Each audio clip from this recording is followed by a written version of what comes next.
សម្រាប់រូបដែលខ្ញុំកំពុងតែដាក់បង្ហាញជូនទៅកាន់បងប្អូនទស្សនានេះបើសិនជាបងប្អូនដែលជាអ្នកគោរពក្នុងលទ្ធិព្រហ្មញ្ញសាសនា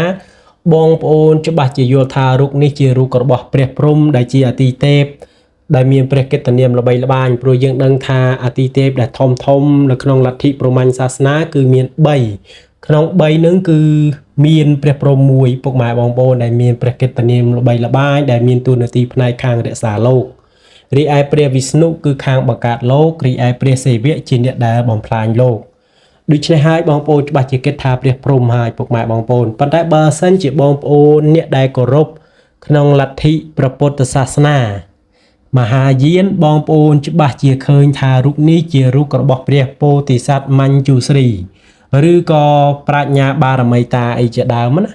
ប៉ុន្តែខ្ញុំចង់បញ្ជាក់ថារូបដែលគ្រឿងខ្មៅអង្គរយើងសាងឡើងនេះគឺមិនមែនជារូបព្រះព្រហ្មក្នុងលទ្ធិព្រហ្មញ្ញសាសនាហើយក៏មិនមែន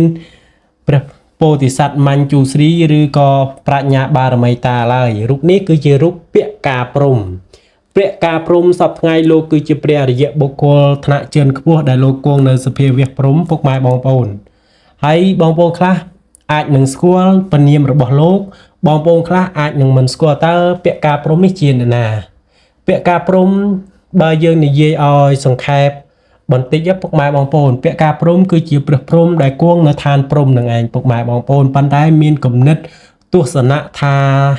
អ្វីដែលក្នុងโลกនេះសិតថិតថេរសិតទៀងទាត់ណាពុកម៉ែបងប្អូនថាអ្វីគ្រប់យ៉ាងសពទ្រព្យទាំងឡាយគ្រប់យ៉ាងកើតបានគឺអាស្រ័យនៅលើខ្លួនជាអ្នកបង្កើតនៅលើโลกនេះគ្មានបុគ្គលណាដែលអស្ចារ្យជាងខ្លួនណាដោយសារតែអាយុខ្លួនវែងពេកក៏កើតនៅមានសេចក្តីប្រមាទនៅលើរឿងទាំងអស់ហ្នឹងណាពុកម៉ែបងប្អូនប៉ុន្តែពាក្យការព្រហ្មគឺមានឧបនិស្ស័យការទន្សំនៃបុណ្យបារមីពីមុនដែលជាងថាជាយូរអង្វែងណាស់មកហើយដោយសារគិតបែបហ្នឹងគឺជ្រាបទៅដល់បតីរបស់ព្រះអរហន្តសម្មាសម្ពុទ្ធជាម្ចាស់នៃយើងហើយតែឧបនិស្ស័យមានទើបព្រះសម្មាសម្ពុទ្ធជាម្ចាស់នៃយើងទៅប្រោសឬមួយក៏ដាស់នៅលើទិដ្ឋិរបស់ពាក្យការព្រហ្មកុំឲ្យវង្វេងនៅលើរឿងទាំងអស់ហ្នឹងណាពុកម៉ែបងប្អូនហើយបងប្អូនសួរថាសម្គាល់ត្រង់ណាដែលគិតថាជារូបពាក្យការព្រហ្មអ្វីដែលសម្គាល់ដែលយើងសាងឡើងគឺយើងសាងជារូបព្រះព្រហ្មដោយការសន្មតរួចហើយយើងសាងព្រះពុទ្ធរូបនៅលើបស័យស័ករបស់ពាក្យការព្រហ្មណាពុកម៉ែបងប្អូនទាំងអស់គ្នា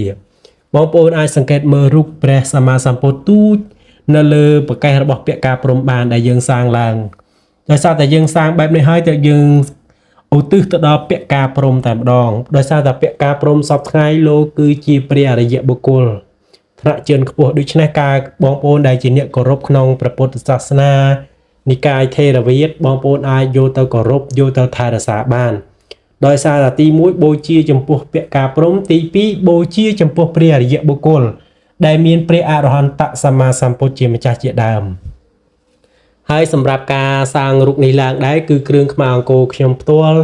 ខំព្យាយាមសម្រិតសម្រាំងចាយពេលដល់ទៅ2ថ្ងៃទម្រាំនឹងសាងហើយសម្រាប់វត្ថុធាតុដើមគឺជាប្រភេទភ្លុកដំរីពុកម៉ែបងប្អូនទាំងអស់គ្នាដូច្នេះហើយសម្រាប់បងប្អូនទាំងអស់គ្នាដែលមានតម្រូវការនៅលើប្រភេទបន្តោងខ្សែកហើយមានឧបនិស្ស័យនៅលើពាក្យការព្រហ្មនេះក៏អាចធ្វើការទំនាក់ទំនងមកកាន់គ្រឿងខ្មៅអង្គរយើងខ្ញុំបានសូមអរគុណ